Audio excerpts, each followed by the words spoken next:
But how do they work together? Like if I could perhaps give you an example of one case study from the beginning to end, how we bring all three of these elements together, and how in 2023 we're actually working in Africa, in order to support local ecosystems, that would be great. And that's exactly what I have for you.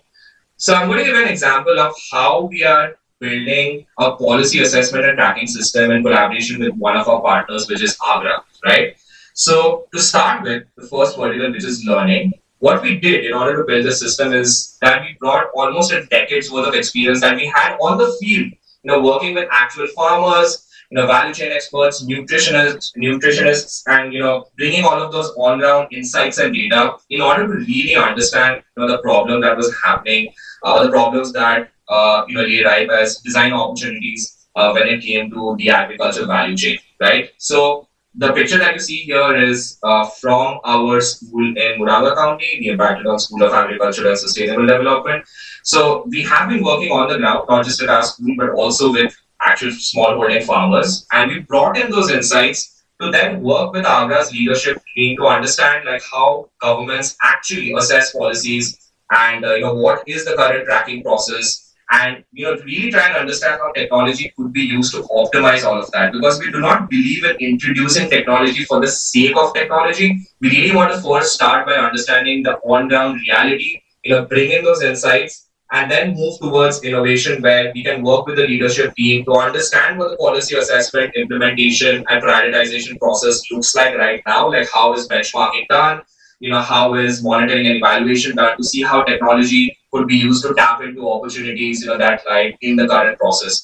And that is how, our team, because we also have an in-house team, when it comes to the design vertical, we have an in-house team of engineers, data scientists, designers. So we actually sat down with our team to use AI and machine learning to take all of those data insights and then combine that with our understanding of how governments work on policy change and implementation to create a system, to create an application that would now offer, like an end-to-end holistic view of, a country, of the different indicators being tracked, of the entire policy change life cycle, using concepts of the theory of change, that we learned from the ground in order to create this application that could now be used by, the government and different stakeholders to actually collect insights and drive policy change. In fact, that is what we are working on in 2023, where we are taking the system to the governments of 11 African countries and helping them make data-driven, decisions. So the pictures that you see here are just some snapshots of, the kind of data that we are now making available in our system, as a result of that process. So we're capturing everything, right from policy events to helping governments see how different policies for the different indicators that they are interested in, how they're performing, to even doing gap analysis, like for example, looking at World Bank EDA, so ease of doing business in agriculture. So we're looking at the World Bank EDA index and combining that with current indices in the countries to kind of identify gaps and distance to frontier in order to help government stakeholders and also other partners when it comes to the agriculture value chain, and especially policy level implementation and change, make better data-driven decisions, right? So that's an example, and also one of our biggest missions of what we're doing in 2023. In fact, starting in about 4 weeks from now, our team will be visiting 11 African countries, collecting more insights, doing pilots of our system, understanding usage, and then seeing how we can further fine-tune the system to help and support governments and local stakeholders, right? But I also want to end with the fact that while we talk about data and dimensions and attributes and entities, all of that stuff is awesome and all of that stuff is important to actually make measurable change and impact out there in the world. But at the same time, it is our philosophy and belief that data is irrelevant without a human dimension, right? So while we are a team, we have a team of AI and machine learning engineers who are actually crunching data and building models that can support stakeholders. But at the same time, we always push ourselves to not lose sight of what is very fundamental when it comes to data, which is the human dimension. All of this stuff is irrelevant if we are not able to make the lives of our human stakeholders better, at the end of the day. Because, for example, building an agricultural system, at the end of the day, we want to do it to ensure that agri businesses and farmers, they can benefit from this. And if at the end of all of that, we are not able to bring a change in the human dimension, I don't think we're doing a job well. So we really push ourselves and focus on the human dimension, the human capacity building, actual measurable change, when it comes to the quality of life of the communities we serve.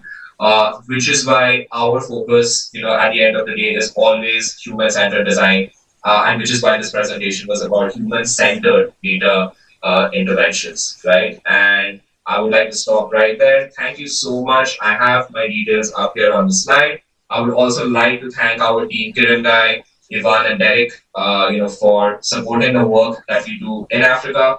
And just very excited to hear your questions. And please feel free to connect with me over email, over LinkedIn, anything that is, whatever works for you. And I will be very happy to discuss how we can potentially do amazing work together and also support you in the work that you do. Thank you so much, everybody, for your time.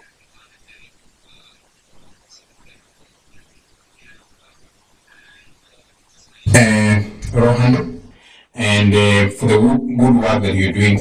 And one of the things that is emerging, the use case on policy formulation and policy engagement has not been automated in the past. And one of the challenges that AGRA had is unifying the policy making process across Africa.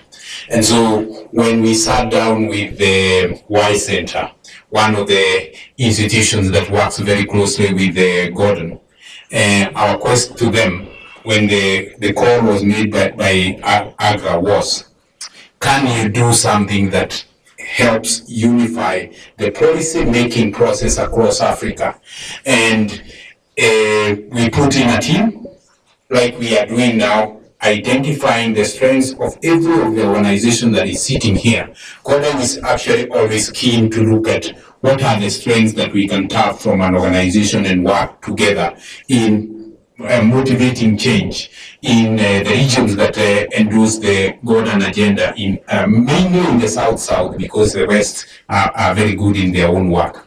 But we are committed with all of you as partners, and this education that we have with this the Prime Sector Working Group, and with the work that Rohan and the other gentlemen that you should saw there, Kairia, have been doing. So we have been able to nurture these institutions and others so that we can reach to a point where the products that we are delivering to the marketplace, particularly to the agricultural space, touches everything that we do. So what you do as your use case will most likely be one of the examples of adoption by another organization, and what they have done in design thinking in Y Center has now integrated into a policy making agenda. And we want to see, is it something that we can also lift so that what you are doing and supporting the DTTI becomes now an initiative that we go and persuade others that they can embrace the same. We did this with the Y Center.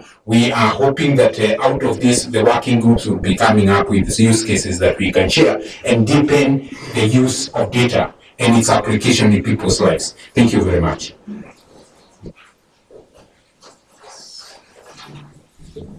Thank you so much, Rohan, for the presentation.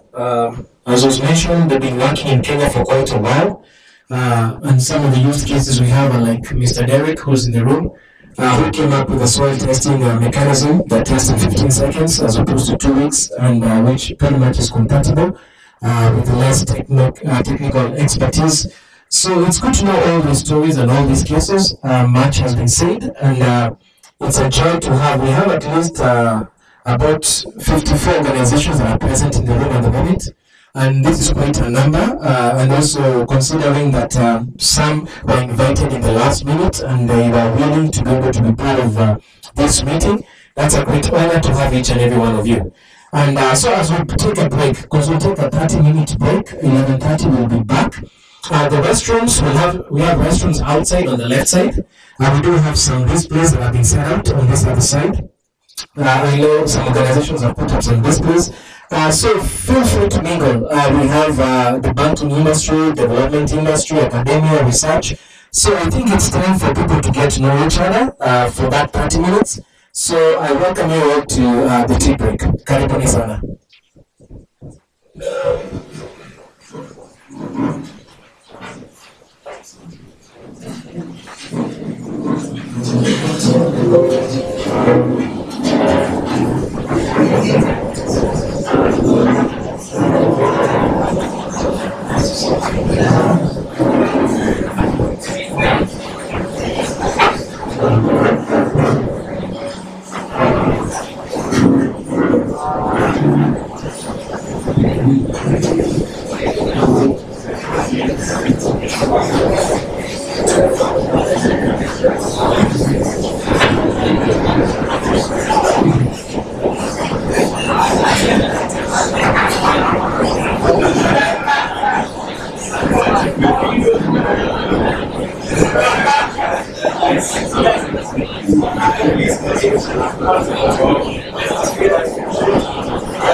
My job is to make college easier because students have a lot on their plates.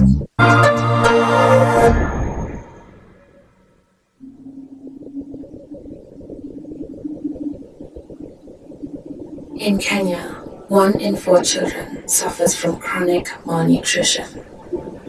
A significant reason being that young mothers living in media-dark regions are unaware of the importance of breastfeeding and complementary feeding practices.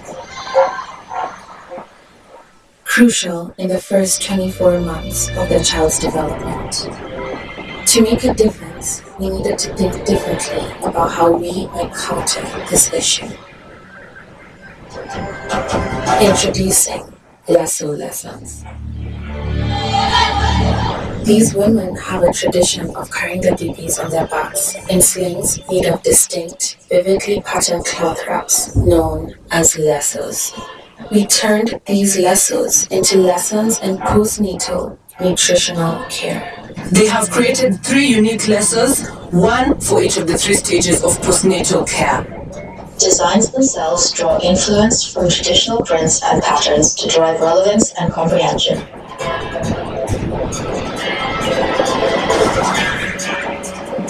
Laces have been distributed amongst thousands of mothers across villages and counties in a nationwide drive, supplemented with a short 20-minute training module where they were instructed on how to follow each lasso.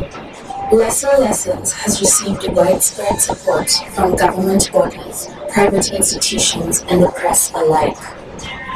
African cloth that has been used over the years. Lasso Lessons. Lasso Lessons is data into design. Welcome to the International Conference on Handouts-Based Lasos at CG, a beautiful and informative summit in the mother's hand. Nutrition has turned culture into an event. Nutritional security and to reduce poverty and environmental degradation in developing countries. ILRI's research on sustainable livestock systems and value chains in poor countries aims to bring about better lives and livelihoods. First established nearly half a century ago, ILRI today has some 600 staff working on 2 major campuses in Kenya and Ethiopia, and in another 14 countries across Africa and Asia. ILRI's Nairobi and Addis Ababa campuses provide staff, partners, and students with state-of-the-art facilities for conducting biological, social, environmental, and economic research on all aspects of small-scale tropical animal husbandry. This disciplinary breadth makes ILRI uniquely positioned not only to advance research on the complex problems of developing country agriculture, but also to help build capacity in livestock research for development and to make further progress for global development. Let's take a quick tour of ILRI's campus and facilities in Kenya. ILRI has a large campus located in a suburb of Nairobi, as well as a large dryland livestock research station and wildlife conservancy called Kapiti, about 60 kilometers to the southeast.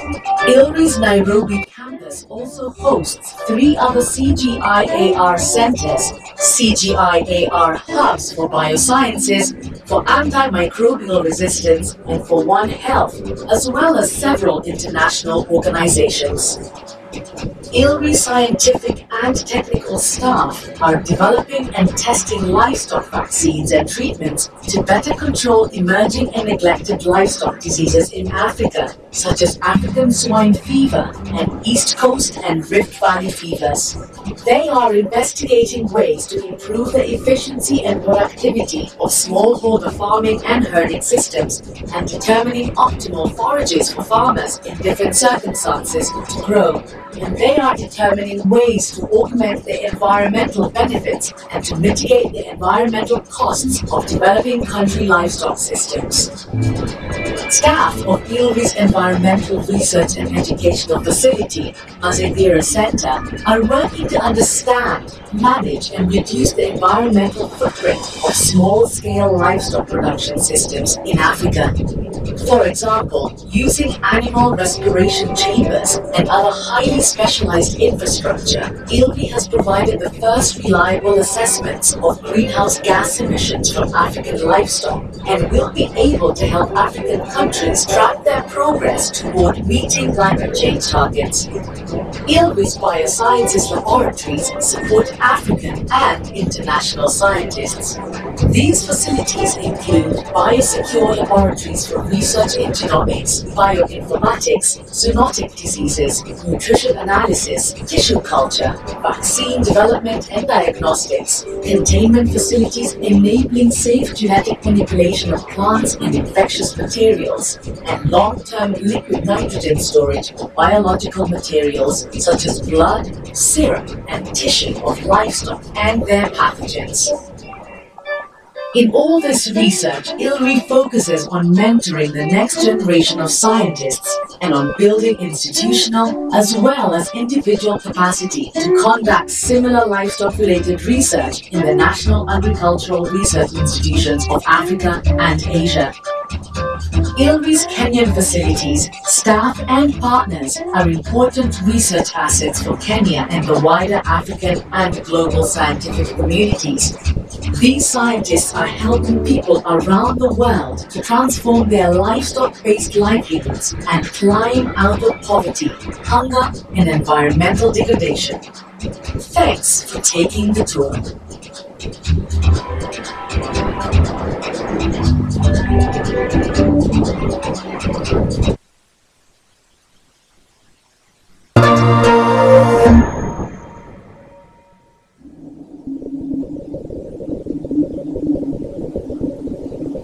In Kenya, 1 in 4 children suffers from chronic malnutrition. A significant reason being that young mothers living in media-dark regions are unaware of the importance of breastfeeding and complementary feeding practices. Crucial in the first 24 months of the child's development. To make a difference, we needed to think differently about how we might counter this issue. Introducing Lasso Lessons. These women have a tradition of carrying their babies on their backs in slings made of distinct, vividly patterned cloth wraps known as lassos. We turned these lassos into lessons in postnatal nutritional care. They have created 3 unique lessons, one for each of the 3 stages of postnatal care. Designs themselves draw influence from traditional prints and patterns to drive relevance and comprehension.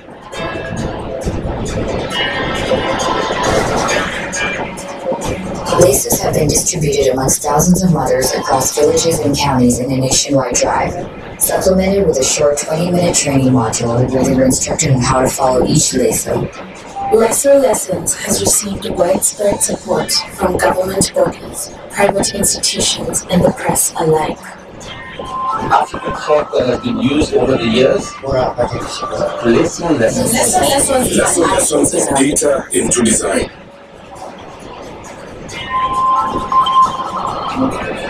Where pamphlets and handouts fail, the lessons succeed. A beautiful and informative garment in the mother's hand.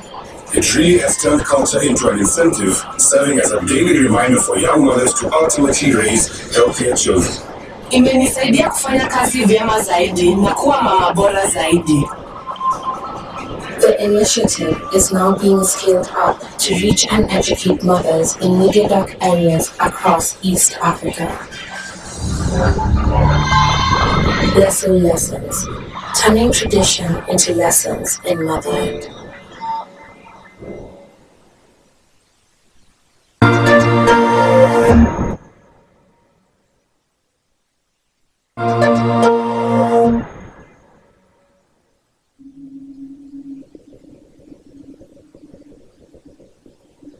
In Kenya, 1 in 4 children suffers from chronic malnutrition. A significant reason being that young mothers living in media-dark regions subjects are unaware of the importance of breastfeeding and complementary crucial in the first 24 months of the child's development. To make a difference, we need to think differently about how we